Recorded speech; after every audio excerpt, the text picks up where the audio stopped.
Hi hello வணக்கம். Welcome to just சமையல் அகாஸ் கிச்சனின் Tamil channel.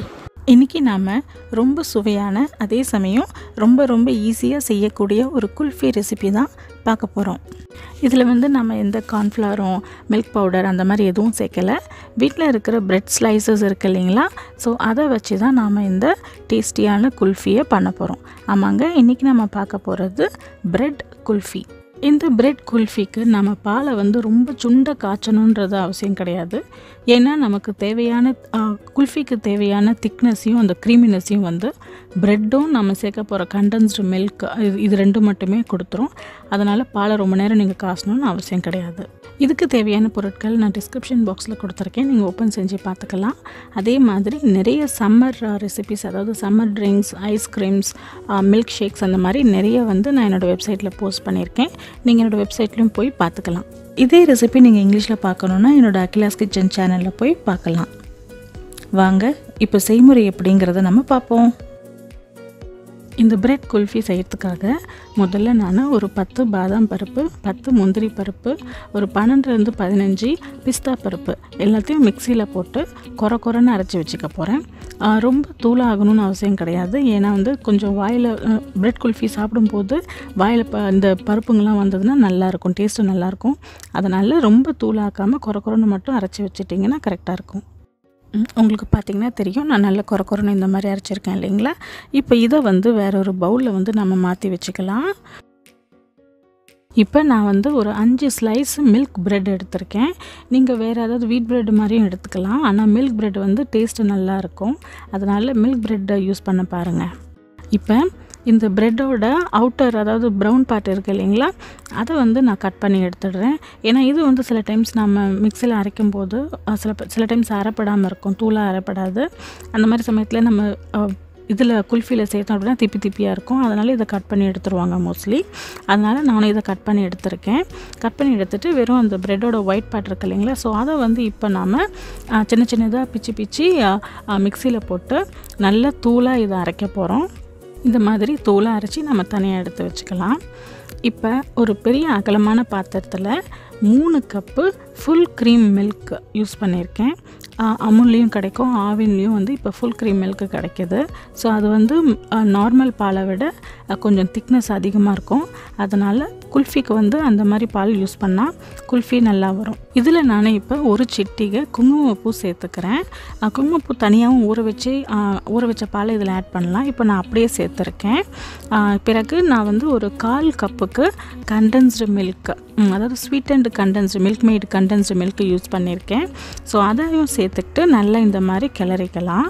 So இது கிளறின பிறகு கண்டென்ஸ்டு மில்கில் ஏற்கனவே சக்கரை இருக்கும் இல்லைங்களா, ஸோ அதனால் நான் இப்போதைக்கு ஒரு 3/4 கப்புக்கு மட்டும் சக்கரை எடுத்து சேர்த்துக்கிறேன். உங்களுக்கு வேணும் அப்படின்னா பின்னாடி கூட சக்கரை நம்ம ஆட் பண்ணிக்கலாம். டேஸ்ட்டு சரி பார்த்துட்டு சக்கரை எக்ஸ்ட்ராவாக வேணும்னா ஆட் பண்ணிக்கலாம். இப்போதைக்கு நான் ஒரு 3/4 கப்பு சக்கரை மட்டும் எடுத்து ஆட் பண்ணிக்கிறேன். இது சக்கரை ஆட் பண்ணி ஒரு நல்ல கிளறி விட்ட பிறகு நம்ம அரைச்சி வச்சுருக்கோம் இல்லைங்களா, முந்திரி, பாதாம், பிஸ்தா பருப்புங்க, அதையும் நான் சேர்த்து நல்லா இந்த மாதிரி கிளறி விட்டுக்கலாம். இப்போ நம்ம அரைச்சி வச்சுருக்க நல்லா தூளாக ஆக்கி வச்சுருக்கிற ப்ரெட் இருக்குது இல்லைங்களா, ஸோ அதை நாம் கொஞ்சமாக சேர்த்து கிளற போகிறோம். இப்போ நீங்கள் ஒரே அடியாக சேர்த்திங்க அப்படின்னா சில ப்ரெட்டுங்க கட்டியாக வாய்ப்பு இருக்குது. அதே மாதிரி கீழே பால் அடிப்பிடிக்க வாய்ப்பு இருக்குது. அது எதுவும் வராமல் இருக்கிறதுக்காக ப்ரெட்டை கொஞ்சமாக சேர்த்து கிளறிக்கிட்டே இருக்க போகிறோம் நாம். ஸோ இந்த மாதிரி கிளறிக்கிட்டே கொஞ்சமாக இந்த ப்ரெட்டு தூளுங்களை சேர்த்துக்கோங்க. அப்புறம் ப்ரெட் தூள் சேர்த்த பிறகு நீங்கள் கிளறதை நிறுத்தக்கூடாது, கிளறிக்கிட்டே இருக்கணும். ப்ரெட்டு தூள் சேர்த்து ஒரு 3 நிமிஷத்துக்கு பிறகு நாம் ஒரு 3/4 டீஸ்பூன்லேருந்து 1 டீஸ்பூனுக்கு ராகி மால்ட் சேர்த்துக்கலாம். இது ஆப்ஷனல் தான், சேர்க்கணுன்னு அவசியம் கிடையாது. நான் இது கொஞ்சம் நல்ல ஸ்மெல் கொடுக்கும் அப்படிங்கிறதுக்காக இதை நான் சேர்த்துருக்கேன். கூடவே கொஞ்சம் ஒரு சிட்டிகை ஏலக்காய் தூள் இருக்கு இல்லைங்களா, ஏலக்காய் பொடி, அதையும் நான் இதில் சேர்த்துருக்கேன். உங்களுக்கு வேணும் அப்படின்னா ஏதாவது வெனிலா எசன்ஸ் அந்த மாதிரி கூட சேர்த்துக்கலாம். நான் அதை இப்போ சேர்க்கலை, வெறும் ஏலக்காய் தூள் தான் சேர்த்துருக்கேன். பிரெட் குல்ஃபிக்கு தேவையான எல்லா பொருளையும் நாம் இப்போ சேர்த்தாச்சு. இப்போ நாம் இதை நல்லா கொதிக்க விடுவோம். ஒரு 5 to 8 மினிட்ஸ் நல்லா கொதிக்கட்டும். பார்த்து பபிள்ஸ் நிறைய வரும், அப்போ மேலே தெளிக்க வாய்ப்பு இருக்குது. ஸோ அதனால் கொஞ்சம் லோ டு மீடியம் ஃப்ளேம்லேயே வச்சு இதை கிளறிக்கிட்டே இருங்க. இப்போ வந்து இந்த ப்ரெட் வந்து நல்ல திக்காக ஆகும். எவ்வளோ கட்டியாக இருக்குது பாருங்கள். ஸோ இதுதான் வந்து அந்த க்ரீமி டெக்ஸ்சரை வந்து கொடுக்கும். இப்போ பாருங்கள், நான் கொஞ்சம் ஸ்லோ மோஷனில் நான் விடுறேன். அப்படி இந்த திக்னஸ்க்கு வந்து வரணும். ஸோ இதுதான் வந்து கரெக்டான குல்ஃபி பதம். இந்த மாதிரி வந்த உடனே நீங்கள் அடுப்பை வந்து ஆஃப் பண்ணிடலாம். ஆஃப் பண்ணிவிட்டு நல்லா ஆறட்டும். இப்போ நம்மளுடைய பால் வந்து நல்லா ஆறிடுச்சு. இப்போ நாம் இந்த மாதிரி ஒரு குல்ஃபி மோல்டு எடுத்துக்கிட்டு, குல்ஃபி கப்பு எடுத்துக்கிட்டு நம்ம வந்து கொஞ்சமாக எடுத்து இந்த மாதிரி ஊற்றிடலாம். உங்களுக்கு குல்ஃபி மோல்டு இல்லை அப்படின்னா நீங்கள் சாதாரண டம்ளரில் கூட ஊற்றி யூஸ் பண்ணிக்கலாம். ஸோ நான் இந்த மாதிரி மோல்டில் வந்து ஊற்றிக்கிறேன்.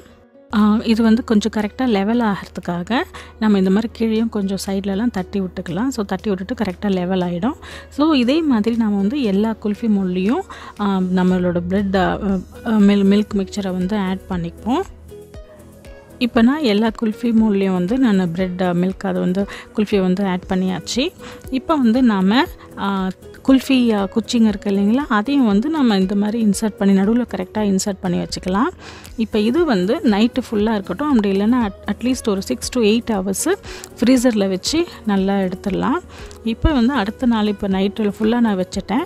இப்போ அடுத்த நாள் வந்து நான் என்ன பண்ணியிருக்கேன், கொஞ்சம் வெதுவெதுப்பான தண்ணீரில் வந்து இந்த மாதிரி லைட்டாக முக்கி ஒரு 3 to 5 seconds மட்டும் லைட்டாக இந்த மாதிரி முக்கி எடுத்து இப்போ எடுத்து பார்த்திங்கன்னா உங்களுக்கு ஈஸியாக வரும். இப்போ நீங்கள் லைட்டாக வந்து ரொட்டேட் பண்ணிங்கன்னா உங்களுக்கு வந்து அழகாக எடுக்க வரும். பாருங்கள், இந்த மாதிரி சுற்றி விடுங்க. இப்போ எவ்வளோ அழகாக வெளியே எடுத்துட்டேன் பாருங்கள். உங்களுக்கு இந்த மாதிரி வார்ம் வாட்டர் இல்லை அப்படின்னா நீங்கள் டேப் வாட்டர், அதாவது குழா தண்ணியில் கூட லைட்டாக காமிச்சு நீங்கள் வெளியே எடுக்கலாம். நான் வந்து வார்ம் வாட்டர் யூஸ் பண்ணி இதை வெளியே எடுத்துருக்கேன். பாருங்கள், இதையும் பாருங்கள், அழகாக ஈஸியாக வருது பாருங்கள். ஒரு 3 to 5 seconds தான். அதே மாதிரி தண்ணி வந்து ரொம்ப கொதிக்கக்கூடாது, அப்போ வந்து டக்குன்னு உருகிடும். அதனால் ஒரு 3 to 5 seconds மட்டும் வார்ம் வாட்டரில் டிப் பண்ணிவிட்டு நீங்கள் எடுத்திங்கன்னா உங்களுக்கு ஈஸியாக வெளியே வந்துடும்.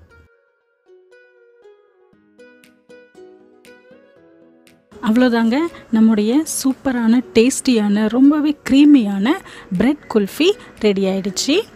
இப்போ இது மேலே கொஞ்சமாக நட்ஸு வந்து நீங்கள் தூவிட்டு, உங்களுக்கு வேணும் அப்படின்னா நீங்கள் தூவிக்கலாம்.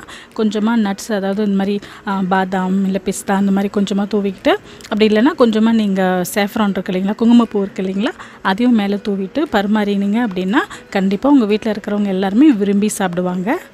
மீதமான ப்ரெட்லேயும் நீங்கள் இதை செய்யலாம். அதனால் ப்ரெட்டையும் வேஸ்ட் ஆகாமல் இருக்கும். அதே மாதிரி நீங்கள் ஹெல்த்தியாக ஒரு குல்ஃபி சாப்பிட்ட மாதிரியும் இருக்கும்.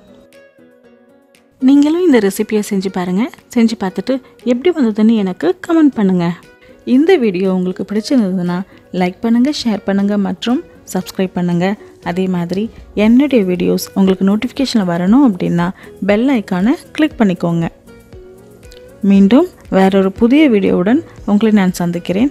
அதுவரை வீடியோ பார்த்ததுக்கு மிக்க நன்றி.